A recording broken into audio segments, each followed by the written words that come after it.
WNYC Studios is supported by Geico. Do you own or rent your home? Sure you do. Fortunately, Geico makes it easy to bundle your home and car insurance. It's a good thing, too, because having a home is hard work. Go to geico.com, get a quote, and see how much you could save. Geico.com. Easy. WNYC Studios is supported by Forward. Waiting months for a 10-minute doctor's appointment? Healthcare is backwards. Luckily, Forward is here to clear things up, with on-demand access to great care backed by the latest tech and top-rated doctors. Learn more at goforward.com. That's goforward.com. Listener supported. WNYC Studios.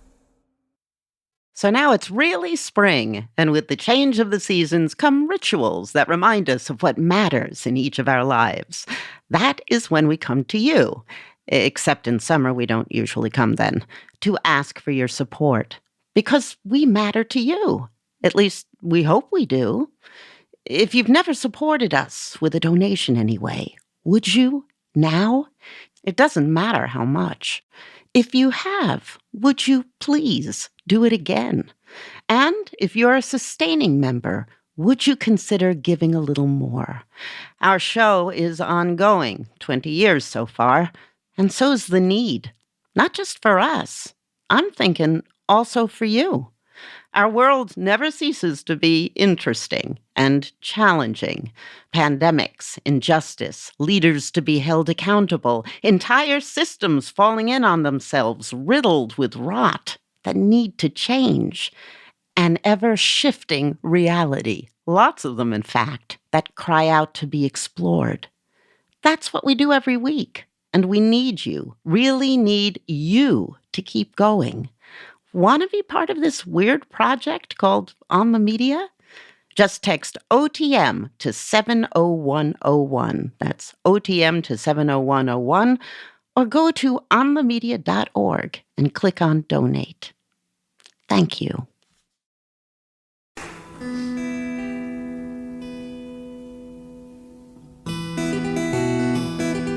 This past year, most of us were awash in a news cycle driven by the pandemic. Daily, we grappled with infection data, vaccine updates, social restrictions, and public officials trying to balance fatigue, facts, and safety. But there are some in the country cut off from the deluge, offered instead merely a trickle. Obviously, the American prison system wasn't built with a pandemic in mind, with inadequate spacing for quarantine, cleaning supplies, and access to health care. But the pandemic has focused a brighter light on decades-old issues surrounding incarceration, including access to information about news and policies that could be matters of life and death. John J. Lennon has been especially concerned. He's written about prison life under COVID in the New York Times Magazine. He's a contributing writer for the Marshall Project, contributing editor at Esquire, and an advisor to the Prison Journalism Project. He's also serving an aggregate sentence of 28 years to life at Sullivan Correctional Facility in New York. That accounts for the quality of the line. So I am in the belly of the cell block, and I'm calling you on one of 4 phones. You've been at the Sullivan Correctional Facility in New York for 19 years, right? That's correct. I mean, for a couple of years, you're on Rikers Island fighting the case, and I was convicted and sent up for 28 years to life. Have you challenged the verdict? Yeah, I'm guilty. I killed a man. I was a drug dealer. I was in my early 20s, and I take full responsibility for what I did. When did you start writing? I learned how to write in a creative writing workshop in Attica. In about 2010, this professor came in from Hamilton College, and he volunteered to teach a creative writing class, and kind of just stumbled into the class and just took to it. So there's a scene in an article you wrote in February about getting the Sunday edition of the New York Times. You subscribe to the actual print edition, and you say you love the texture and the smell. but it's expensive. And so there's a literal line in your cell block to read it after you're through? Oh, well, I'm one of the fortunate ones to actually get the New York Times. The New York Times is pricey when you subscribe to it, and a lot of folks can't afford that. And we don't get online as most people do. So I pass it on when I'm done. So there's just a line of guys, let me get it after you, let me get it after you, that kind of thing. Some guys get a little disgruntled when I pass it to somebody before. They're, they want, it goes by seniority, who's been here. I try to let them work that out amongst themselves. And but there are several people that want to read it, yes. Could you describe what news consumption is like for people in prison? There is a kiosk, and there's an online, I think, Associated Press they have. But mainly, depending on what prison you're in, some prisons have TVs in their cells. Currently, Sullivan Correctional Facility, where I'm at, does not have TVs in their cells. So we mostly get our news from NPR or periodicals, subscribe to periodicals. This is a big radio jail. It's so if you're going to get news, you're going to get it from NPR. NPR is popular? It is. Brooke, I'm a big fan of yours. I was telling your producers, I was like, I love Brooke Gladstone. I enjoy the show. Can you talk to me a little bit about misinformation? One of your cellmates thought Hank Aaron died from taking the coronavirus vaccine. How do ideas like that get around? It's the same way it gets around on the outside. There's a lot of misinformation on the internet, and we call home. And depending on who we're calling, it's where we're getting the information from, right? So it's pretty much like the same misinformation that's out there, right? I'm dealing with it right now. They approved Johnson & Johnson, and there's been some unfortunate news about, blood clotting. So, everyone's saying, see, they had us all lined up. They're going to give us the Johnson & Johnson, and we're all going to die. So you have to sort of sift through that, and it's difficult for individuals difficult for me as a journalist. And I just try to report the story. I try not to convince people of what they should or shouldn't do. Mm-hmm. Now, public radio obviously is not always right. It hasn't always been right about the pandemic, but there's a serious effort to try to be right. And I just wonder whether people consuming different news sources within the prison have debates over, say, the efficacy of vaccines. Is anybody's mind ever changed, or is it exactly how it is on the outside, and it's very difficult to get anybody to change their mind? It's a good question. The administrators could perhaps do a better job with informing folks. You take the vaccine, I think people on the outside kind of want to know what's going to happen with their travel restrictions, what's going to happen with their local gym. They want to know what their life's going to look like. I think the same goes with folks in prison. They want to know, are they going to be able to hug their family on a visit? They want to know, are they going to be able to attend the family reunion program, which is the conjugal visit where wives can come up. If I don't get the vaccine, am I going to be prevented from seeing my family? So that's really not being conveyed. To be fair to corrections also, the judge just ruled that we all get vaccines, and they're still trying to sort that out.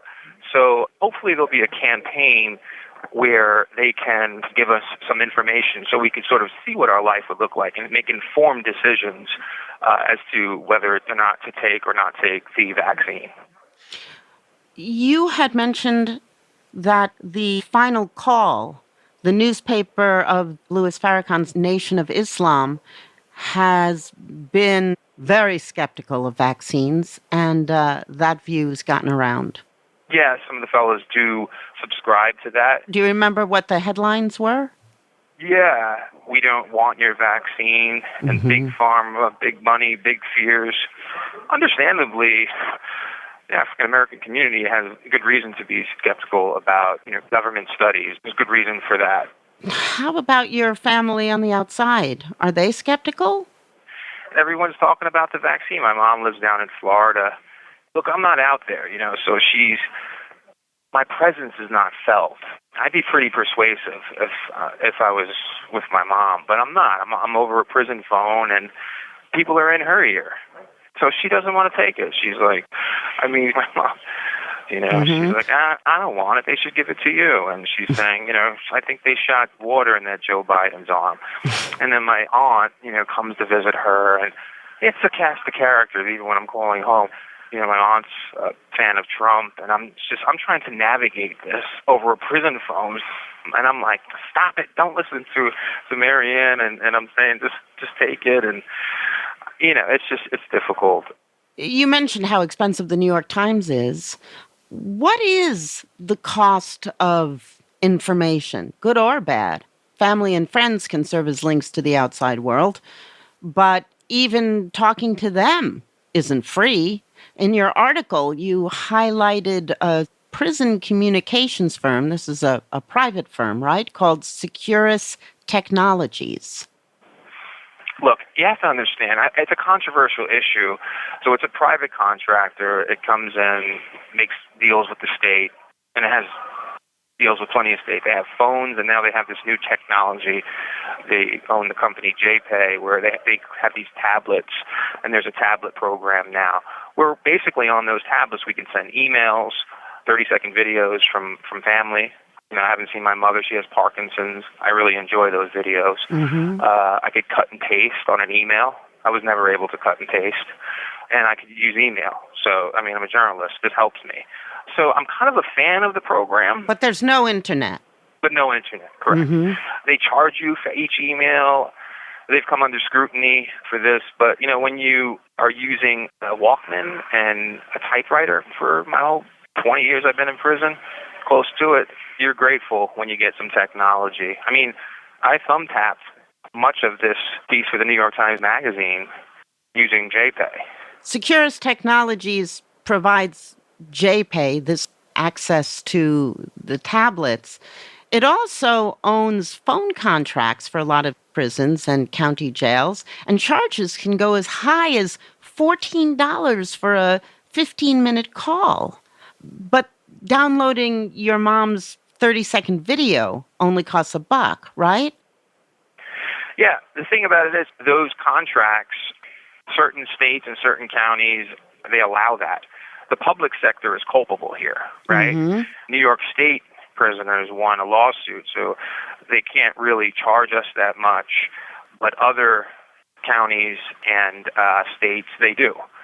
So there's probably just as much culpability on the elected officials of those counties and those states. Securus, when it comes to phone service, is really cashing in. I thought it was surprising, though, that you argued that these tablets are actually a reason, at least for now, to keep for-profit companies invested in the prison system. I did argue that. I was looking at both sides. The tablets, I appreciate the tablets. Of course, I don't appreciate other incarcerated people being charged $14 for a 15-minute phone call. I think it's absurd, and I think it needs to stop. In terms of the tablets here in New York, I think the program has some issues, but in totality, it is an added benefit, and it enriches the quality of our lives. Tom Gores, the businessman whose private equity firm owns Securus, was called upon by an advocacy group called Worth Rises to divest from the company. Worth Rises opposes any private companies profiting from incarceration, and it put an ad in the New York Times saying, "If Black Lives Matter, what are you doing about Detroit Pistons owner Tom Gores?" And the ad called him a prison profiteer. Has Mr. Gores ever responded to the controversy?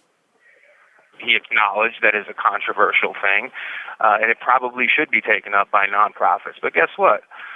Nonprofits don't have the infrastructure to do it. So if Big Bad Tom Gores is not coming in here offering us technology, I'm still typing on my typewriter, right? I'm still listening to my Walkman.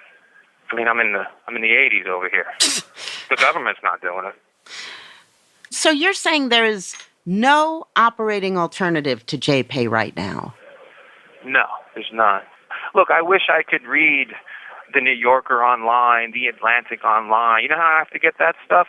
People take snapshots of great articles. Like when I have to do research for an article, people take snapshots of those articles and then send them as pictures on JPEG, so I could get the message in real time. Or alternatively, they can make a copy and put it in the mail if I want to read like a great article online.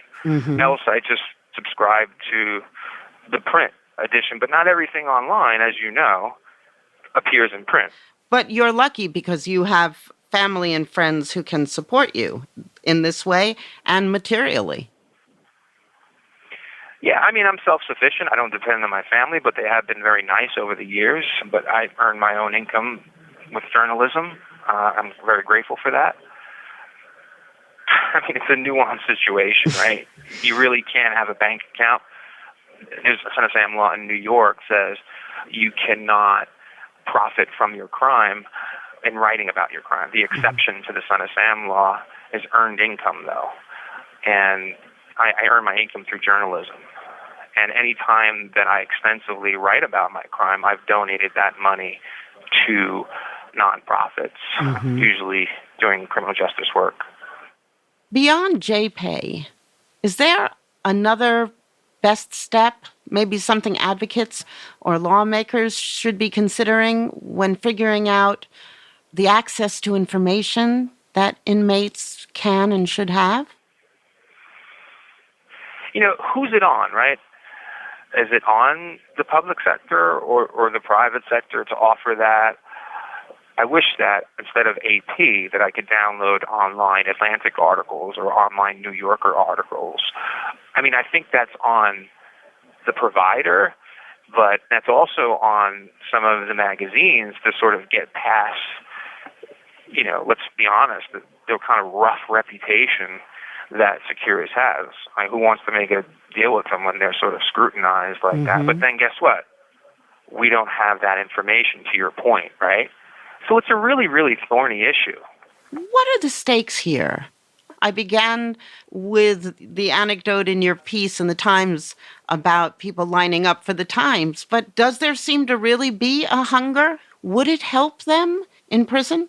Is it something that is really worth paying attention to among so many other things? Absolutely. Absolutely. You know, I am where I am today because of access to the articles and the magazines that I mentioned. I learned how to write in that creative writing workshop at Attica. But I would spill over these feature magazine articles and reverse engineer them and like really, really wonder how like these writers do what they do. And that's because my mom subscribed to these magazines. And I was privileged to have a mother that had. Unfortunately, a lot of folks don't have that extra money. Yeah, to answer your question, of course it's important. But these are private corporations too, these media companies, right? So I think the question is, how important is it to them, right, to get us the information? They have a lot of gorgeous writing online that I wish my peers can read. Sometimes I don't want to give up my New Yorker magazine, or because I have these gorgeous sentences or underlined, I don't want to give up my Esquire magazine. I don't want to pass that on. We started in this, we went down a road of questioning the ethics of Securus, but a lot of money being made in media in America, and maybe it's a question we need to put on these companies. I mean, some of them are colleagues of some of the editors-in-chiefs of these places. I actually thought about writing an open letter to Jeffrey Goldberg and David Remnick and saying, hey, you know, make a deal with Securus. Let us read the New Yorker. Let us read the Atlantic, because it really helped me as a human being to read such gorgeous writing and important reporting. In a piece earlier this month, you wrote about skepticism of the vaccine being pretty widespread. Is there a source of information that is trusted enough by the skeptics to open them up to taking a vaccine? You know, they came in a couple of days ago after the court ordered that all New York incarcerated people in jails and prisons get the vaccine. And they said, yes or no, you getting it or not? Let's go, yes or no. The officer's coming around, yes or no? That was inappropriate. I think we need to be a little nuanced about how we approach this. There's a lot of influential prisoners. And if administrators don't lean into relationships with influential prisoners, like, for example, during this crisis, and they don't look to work with them, say, hey, we have this problem here. We are looking to get as many people vaccinated as we can. We don't want to tell you to press the population, just to inform the population with candid conversations about some of the things I mentioned earlier. This is what's going to happen. You won't be able to use this or go on this visit or attend that. There needs to be more communication, Brooke, and you need to tap into your resources. We're not liabilities. Some of us are assets. Many of us are assets. John, thank you very much. Oh, thank you so much.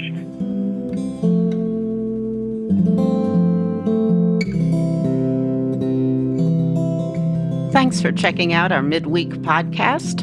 You can hear the big show on Friday. We usually post it around dinner time, and it's going to be good.